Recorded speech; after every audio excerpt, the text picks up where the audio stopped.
Hay una frase de Santa Teresa de Jesús que siempre me ha gustado. Le decía Santa Teresa, quejándose amorosamente frente a Cristo, le decía, por muchos sufrimientos que estaba pasando ella, le decía, si así tratas a tus amigos, no es extraño que tengas tan poquitos. El sufrimiento de las personas que están sirviendo a Dios. Ese es nuestro tema hoy. Y lo tomamos de la primera lectura, que es de la primera carta de San Pablo a los Corintios. Resulta que una de las características de estas cartas, son dos las que tenemos en las Biblias, las cartas de San Pablo a los Corintios. Una de las características es que Pablo les habla muy abiertamente de sus sufrimientos. Les habla muy abiertamente de lo que tiene que padecer.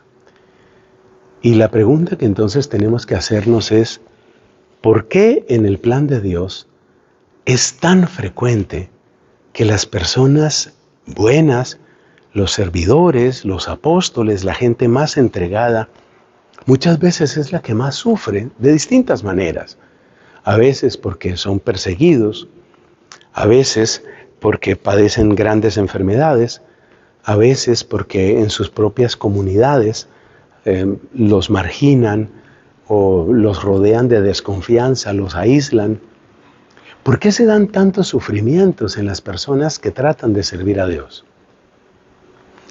Por supuesto que la respuesta perfecta solamente la tiene el mismo Dios, porque esto forma parte de su providencia.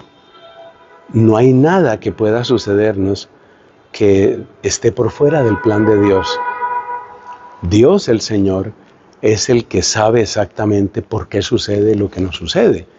Y todo está dentro de su plan. Pero bueno, en la medida de lo posible, tratemos de responder a esa pregunta. Tratemos de dar una razón. ¿Por qué gente como San Pablo tuvo que sufrir tanto? ¿Por qué casi todos los apóstoles murieron mártires?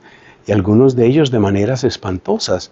Así, por ejemplo, el apóstol San Bartolomé fue desollado vivo. El apóstol Pedro fue crucificado boca abajo. Entonces Andrés también fue crucificado. Y uno dice, pero ¿por qué tiene que ser así? ¿Por qué a Santiago el Mayor lo decapitaron? ¿Por qué hay tanta persecución? ¿Por qué eso? Y vamos a dar algunas respuestas que nos ayudan a entender, no exactamente a librarnos del escándalo de la cruz que padece el discípulo de Cristo, pero sí a comprender que hay una razón muy profunda para todo esto. Partamos de una base, y es que el primer servidor de la gloria del Padre fue Cristo, y Cristo mismo, pues ya ves lo que tuvo que padecer. Y Él advirtió a sus apóstoles, si a mí, que soy el Señor y el Maestro, me han llamado Beelzebú, entonces, bueno, ¿qué pueden esperar ustedes? Es una realidad, ¿no? ¿Qué pueden esperar ustedes? Y eso significa que se cumple lo que el mismo Cristo nos dijo. El servidor no es más que su maestro. Si a mí me han perseguido, dice Cristo, ustedes los van a perseguir. Y hay varios pasajes en los evangelios donde Él dijo que todo esto iba a suceder. O sea, lo primero es, no nos extrañemos y no esperemos una vida solamente de aplausos, recompensas, agradecimientos y gran cariño. De vez en cuando se encuentra eso, pero también encontramos lo otro. Miradas de desconfianza, miradas de desprecio, gestos de persecución, exclusión de los grandes círculos de poder. Todo eso también se encuentra. Ese es el primer punto. Cristo lo vivió, Cristo lo anunció y Cristo dijo incluso que teníamos que considerarnos felices cuando nos persiguieran. Dichosos ustedes, está en el capítulo 5 de San Mateo, dichosos ustedes cuando los persigan. Así trataron a los profetas, dice Lucas capítulo 6.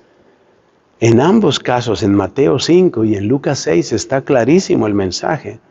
La señal del verdadero servidor es esa.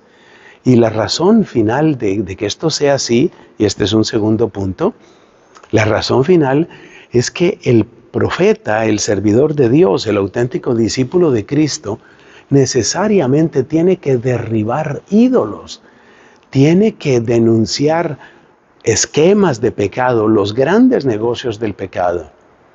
Yo conocí el caso, por ejemplo, en Argentina, de algunos sacerdotes muy valientes que han estado predicando en contra de el negocio criminal del narcotráfico. Y entonces les empiezan a llegar amenazas. Usted se calla o lo bajamos, lo eliminamos. Y sé que no solamente sucede en Argentina, pero allá lo conocí yo. Entonces, bueno, ahí te das cuenta de lo que está sucediendo. Es que el que predica el Evangelio de Cristo, el que predica la verdad de Cristo, pues necesariamente está dañando negocios, está derribando ídolos. Y eso incomoda. Y aunque no dañara esos ídolos, pues incomoda tanto como incomodó Juan el Bautista, que te acuerdas que le decía al rey Herodes, tú no puedes seguir viviendo en adulterio. Esa mujer es la mujer de tu hermano, no es tu mujer. En contra de lo que hacen algunas personas, algunos predicadores hoy, que parecen estar muy tranquilos, dejando a la gente en su pecado, incluso bendiciendo el pecado. Bueno, me dirán que no bendicen el pecado, sino bendicen al pecador. Pero no entremos en esa polémica. Ustedes saben de qué estoy hablando y ustedes saben la terrible ambigüedad de algún documento que salió en esa dirección, donde se habla de las bendiciones a las personas que están en situación irregular y a las uniones irregulares. Es decir, en fin, no entremos en eso. Pero lo que te quiero decir es que el verdadero predicador necesariamente se mete en los terrenos de donde el pecado nos tiene atrapados a todos. Y por supuesto que el demonio no quiere soltar su presa. Y por supuesto que los que manejan las adicciones necesitan que los que ya están adictos se queden adictos y que vengan más que se vuelvan adictos a la droga, más que se vuelvan adictos a la pornografía, más gente que se vuelva adicta. Eso lo necesita. El pecado necesita eso. Se alimenta de eso y el apóstol va siempre en contra de eso. Por eso tendrá enemigos. Pero es que además, dentro del plan de Dios, la misma persecución le sirve al apóstol porque le purifica la intención. Cuando hacemos el bien y todo el tiempo nos quieren y nos aplauden y todo sale al derecho, pues es muy fácil que nuestra intención se vaya torciendo, se vaya diluyendo y casi sin darnos cuenta entremos en un esquema raro, en un negocio raro, que es que yo trabajo para Cristo y por otro lado me estoy llenando, qué sé yo, de dinero, de cariño, de aplausos, de gratitudes.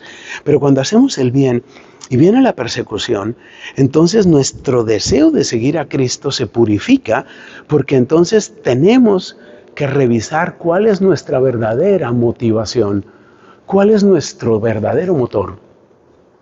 Si estamos haciendo las cosas por los bienes de este mundo o si estamos realmente queriendo seguir al Señor. Ese es el punto. Ese es el punto.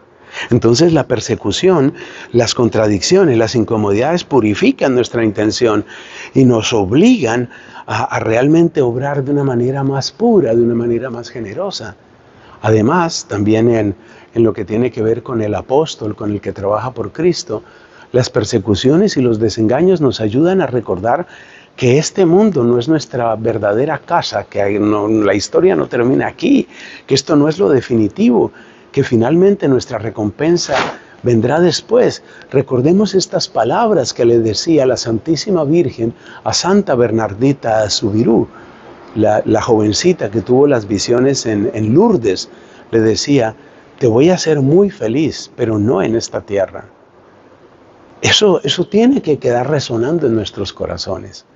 Sigamos, hermanos, nuestro camino de vida cristiana, purificando la intención, sabiendo a qué nos enfrentamos y sabiendo dónde está nuestra verdadera recompensa. Amén.